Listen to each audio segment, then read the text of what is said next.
Hi everyone, my name is Budiaty. I'm from International Relations Batch 2017, and I'll be reviewing two articles that I read. The first one is Digital Democracy, Authentic or Virtual by David Skolsberg, and comparing it with Digital Democracy in the EU by N.T. Timonen.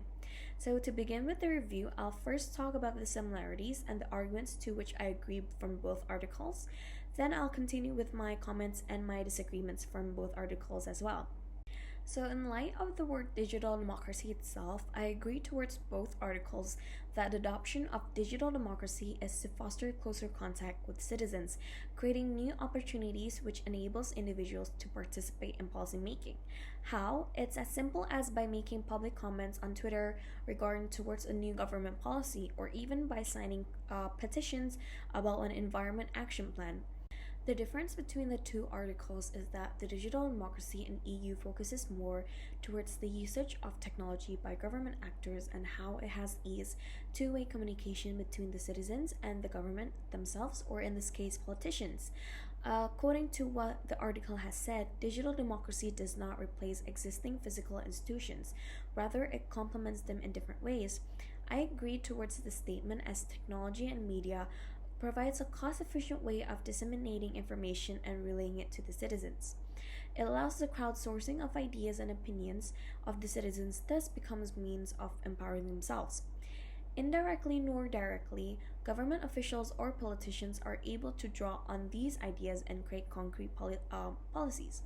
However, one must acknowledge that we cannot only rely towards the use of technology and media, or in this case Twitter, Facebook, or Instagram, but there too must be a check and balance system in order to acquire the goal of democracy itself. In contrast towards the previous article, the digital democracy, authentic or virtual, talks about the need to have a more authentic participation, thus limiting the use of technology as it is considered to lean heavily towards symbolic participation. An argument that I agree with in this article is that there are certain aspects of technology that must be controlled, such as filtering offensive comments or words that are inappropriate. However, what was stated in the article was that technology itself must be brought under control with a view to how it might fit into and serve, rather than substitute for a deliberative democratic system. Extensively, the article quotes to how serious thoughts needs to be given to how groups might be involved, for example, by using them to organize comments or discussions that then get passed to agencies.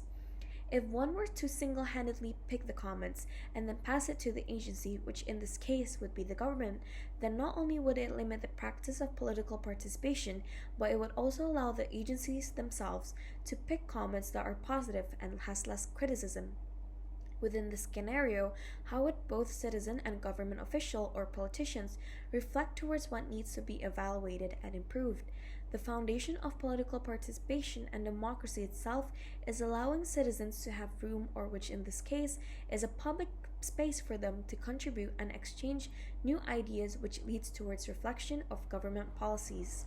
Both articles contradict towards one another, as the digital democracy in EU acknowledges that the role of internet and social media as forms of political communication is important, as they in principle afford the means to bypass the mass media and reach potential supporters directly, meaning that all forms of digital platforms given by the government, or even in this case NGOs, is a part of practicing their rights and also enabling them to have their freedom of speech. Although the second article, written by Skolsberg, acknowledges participation from the citizen, it undermines individuals who only participate through what it calls a one-way click of mouse, or also known as those who only sign petitions. The article only approves individuals who not only uses the internet to sign petitions, but also by joining themselves into public debates, discussions, or even demonstrations. In other interpretation, the scholar believes that authenticity is far more important and generalizes the understanding to what political participation is and what democracy is built on. Although from a positive perspective, the scholar tries to push that even if we have already commented through a Twitter post or through a Facebook post, or actively position ourselves in a public debate, there must be an outcome from it. However, the article has elaboratively undermined and critically gave comments towards the usage and reliance of technology. In conclusion, the two articles both have positive and contradictory arguments that we can extract from. One article pushes the need for government officials to utilize technology, as not only it has eased communication but has proven to be effective in terms of creating accountability and reliance between government officials, or maybe in this case politicians, and citizens themselves. While the second article criticizes the use of technology as it limits self reflection and has no concrete assistance to the outcome. Yes, digital democracy has led towards an increasement of political participation as citizens are able to actively exercise its rights online.